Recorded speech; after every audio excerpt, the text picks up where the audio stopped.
Hello everyone, welcome back to my channel cooking with Armina. আজ আমি আপনাদের সঙ্গে শেয়ার করব আমাদের সকলের প্রিয় নারকেল দুধের আইসক্রিম।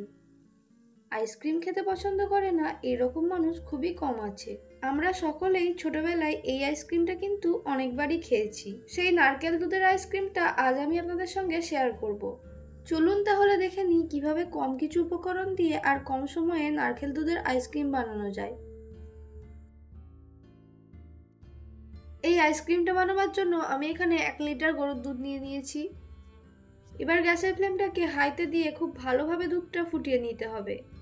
যদি আপনাদের কাছে গরুর দুধ না থাকে তাহলে কিন্তু পাউডার দুধ দিয়েও এই কাজটা করতে পারেন। তবে গরুর দুধ দিয়ে করলে কিন্তু আইসক্রিমটার টেস্ট খুব ভালো হয়।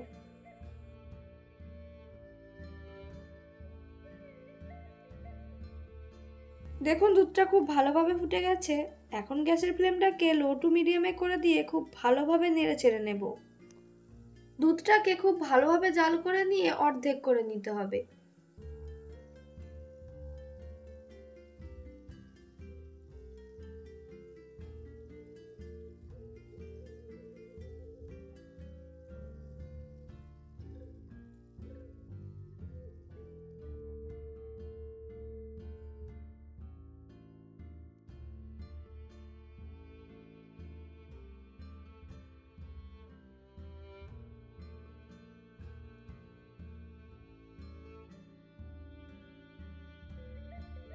দেখুন দুধটা অর্ধেক হয়ে গেছে আর দুধের কালারটাও চেঞ্জ হয়ে এসছে।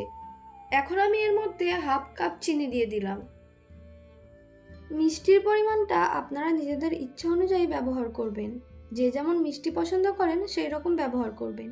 আর টেস্টটা বাড়াবার জন্য হাফ কাপ গুঁড়ো দুধ দিয়ে দিলাম।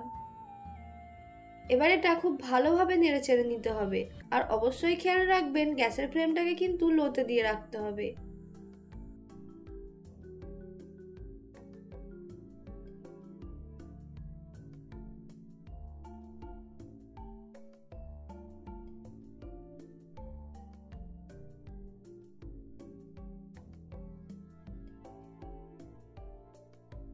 দেখুন গুঁড়ো দুধটা খুব ভালোভাবে মেশানো হয়ে গেছে, কোনো দানা দানা ভাব নেই। এবার আমি এর মধ্যে 2টো এলাচ দিয়ে দিলাম। এখন নারকেল দিয়ে দেওয়ার পালা। যেহেতু এটা নারকেলের আইসক্রিম তাই নারকেলটা কিন্তু অবশ্যই ব্যবহার করতে হবে।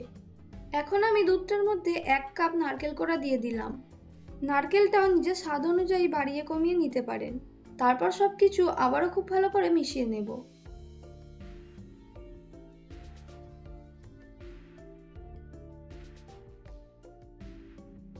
2 থেকে 3 মিনিট দুধটা খুব ভালোভাবে ফুটিয়ে নেওয়ার পর গ্যাসের ফ্লেমটাকে বন্ধ করে দিলাম। এর মধ্যেই নারকেলগুলো খুব ভালোভাবে সেদ্ধ হয়ে যাবে। এখন দুধটা খুব ভালোভাবে ঠান্ডা করে নিতে হবে।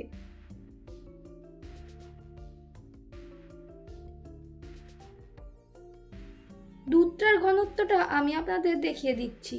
দেখুন দুধের ঘনত্বটা কিন্তু এই রকম রাখতে হবে। খুব বেশি মোটা বা খুব বেশি পাতলা করলে কিন্তু হবে না।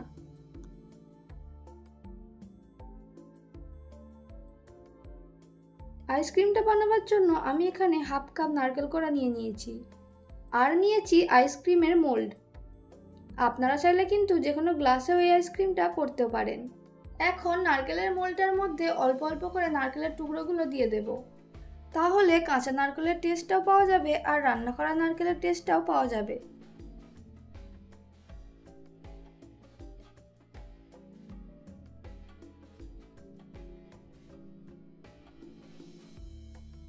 এবার সবগুলো মোল্ডের মধ্যে অল্প অল্প করে দুধটা দিয়ে দেব।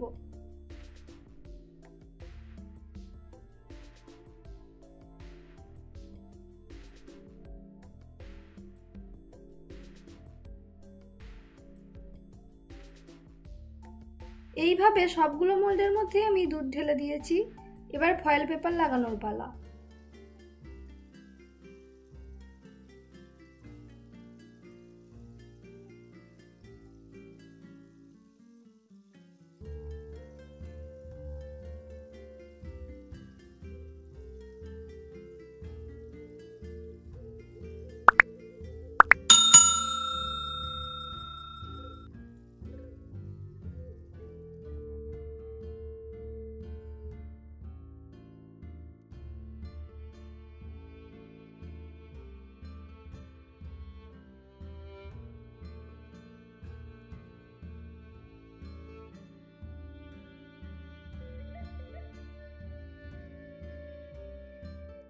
সবগুলো ফয়েল পেপার খুব ভালোভাবে লাগানো হয়ে গেছে। এবার আমি এর মধ্যে একটা ছুরি দিয়ে হালকা হালকা করে ফুটো করে দেব।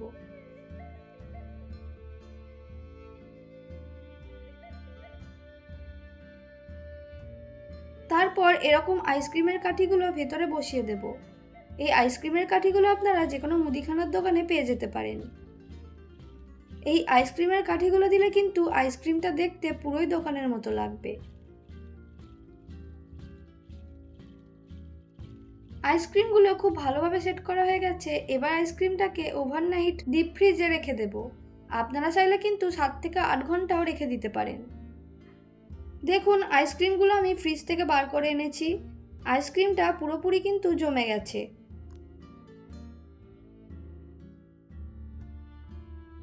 দেখুন আইসক্রিমটা দেখতে কত সুন্দর হয়েছে, আর খেতেও কিন্তু অসাধারণ হয়েছে। একদম দোকানের মতোই খেতে হয়েছে। তাহলে আর দেরি কিসের, আপনারাও বাড়িতে এটা বানিয়ে খান আর আমাকে কমেন্ট করে জানান আপনাদের কেমন লেগেছে। খুবই কম সময়ে আর কম কিছু উপকরণ দিয়ে কিন্তু এই আইসক্রিমটা বানিয়ে ফেলা যায়। আজকে তাহলে এই পর্যন্তই বিদায় নিচ্ছি। দেখা হচ্ছে আমার পরের কোনো ভিডিওতে। সবাই ভালো থাকবেন, সুস্থ থাকবেন।